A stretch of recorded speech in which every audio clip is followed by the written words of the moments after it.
नहीं समाज से भी मिली जुली मुखिया बनई है चाची। झांसा में ना के करो अब की आई है चाची। मिली जुली मुखिया बनई है चाची।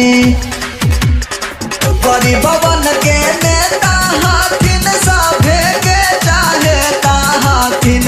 गरीबवन के नेता हाथिन सभे के चाहेता हाथिन। इनके जीतई है अब की बार हे चाची। मुखिया बनई है अब की बार हे चाची। किया के माई के कर गड़िया के कर झंडवा उड़लया बैना। किया के माई के कर गड़िया के कर झंडवा उड़लया बैना। किया के माई साजो देवी के गड़िया झंडवा उड़लया बैना। किया के माई सोनू भैया के गड़िया झंडवा उड़लया बैना।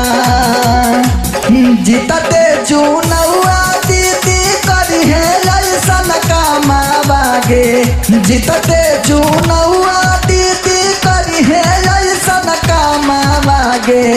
रुक जावन पहले से भी का सजी चाची। अति है सबके इंदराया सहे चाची।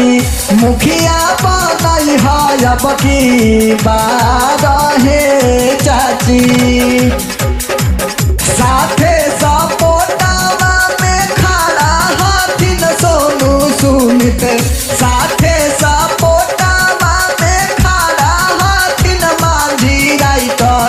मुखिया बनई है अब की बार हे दीदी। साजो देवी के मुखिया बनई है दीदी। झांसा में नायब की के करो आई है गे दीदी।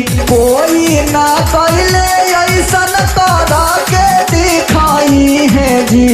कोई ना कैले ऐसन तरह के दिखाई है जी।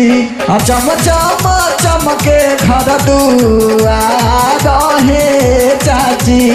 हाथ जोड़ी करे ले पुकार हे चाची।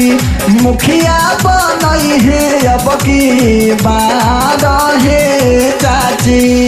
नैना रिकॉर्डिंग स्टूडियो जहानाबाद।